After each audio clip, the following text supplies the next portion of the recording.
দেশের আলোচিত শিক্ষক আসিফ মাহতাব, যাকে কোটা আন্দোলনের তার জেরে গ্রেপ্তার করেছে পুলিশ। শিক্ষক হলেও তিনি বিভিন্ন সময় নানা সামাজিক ও রাজনৈতিক ইস্যুতে মন্তব্য করে খবরের শিরোনাম হয়েছেন। চলুন জেনে নেই আলোচিত শিক্ষক আসিফ মাহতাব সম্পর্কে। 1985 সালের 1 জানুয়ারি আসিফ মাহতাবের জন্ম। তার পুরো নাম আসিফ মাহতাব উৎস।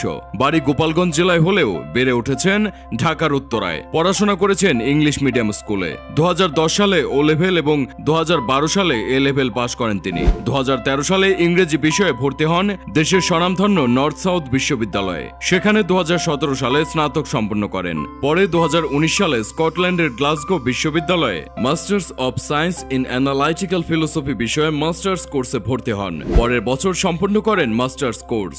এরপর তিনি ঢাকা বিশ্ববিদ্যালয়ের অধীনে integration of theism in Hobbes state of nature বিষয়ে গবেষণা করেন। নর্থ সাউথ বিশ্ববিদ্যালয়ে পড়ার সময় একই বিশ্ববিদ্যালয়ের পলিটিক্যাল সায়েন্স অ্যান্ড সোশিওলজি বিভাগে রিসার্চ অ্যাসিস্ট্যান্ট হিসেবে কাজ করেন আসিফ মাহতাব।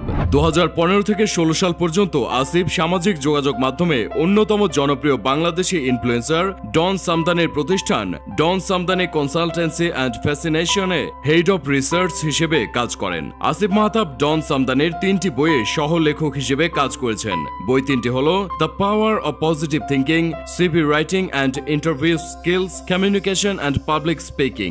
বিশ্ববিদ্যালয়ে পড়ার সময় তিনি প্রাইভেট ইউনিভার্সিটির টিউশন ফি বাড়ানোর সিদ্ধান্তের বিরুদ্ধে নো ভ্যাট প্রোটেস্টের অন্যতম সংগঠক ছিলেন। নো ভ্যাট আন্দোলন ছাড়াও বিশ্ববিদ্যালয়ের বিভিন্ন ইস্যুতে প্রতিবাদে তাকে সামনের সারিতে দেখা যেত। পাবলিক স্পিকার হিসেবে আসিফ মাহতাবের রয়েছে ব্যাপক পরিচিতি। ফেসবুকে বিভিন্ন সময়ে বিভিন্ন বিষয়ে তিনি সরব হয়েছেন। আসিফ মাহতাব একজন দক্ষ সংগঠকও বটে। 2012 সালে তিনি অন্য কথা নামে একটি সাংস্কৃতিক সংগঠন প্রতিষ্ঠা করেন। এই সংগঠনের মাধ্যমে তিনি বিভিন্ন সামাজিক ও সাংস্কৃতিক কর্মকাণ্ডে অংশ নেন। আসিফ মাহতাব 2018 সাল থেকে ব্রিটিশ আমেরিকান রিসোর্স সেন্টারে কর্মজীবন শুরু করেন। এরপর 2019 সালে মাস্টারমাইন্ড স্কুলে সিনিয়র শিক্ষক হিসেবে যোগদান করেন। কাজ করেছেন বাংলাদেশের উন্মুক্ত বিশ্ববিদ্যালয়ে দর্শন বিভাগের সহকারী প্রভাষক হিসেবেও। পরে ব্র্যাক বিশ্ববিদ্যালয়ে একই বিষয়ে চুক্তিভিত্তিক শিক্ষক হিসেবে নিযুক্ত হন। এই বছরের শুরুতে ব্র্যাক বিশ্ববিদ্যালয়ে শিক্ষকতাকালে রাজধানীর কাকরাইলে ইনস্টিটিউট অব ডিপ্লোমা ইঞ্জিনিয়ার্সে 7ম শ্রেণীর পাঠ্য বইয়ের শরীফ থেকে শরীফা হওয়ার গল্প পাতা ছিঁড়ে ফেলেন। তার অভিযোগ, পাঠ্য বইয়ে ট্রান্সজেন্ডারের গল্প ঢুকিয়ে শিক্ষার্থীদের মগজ ধোলাই করা হচ্ছে।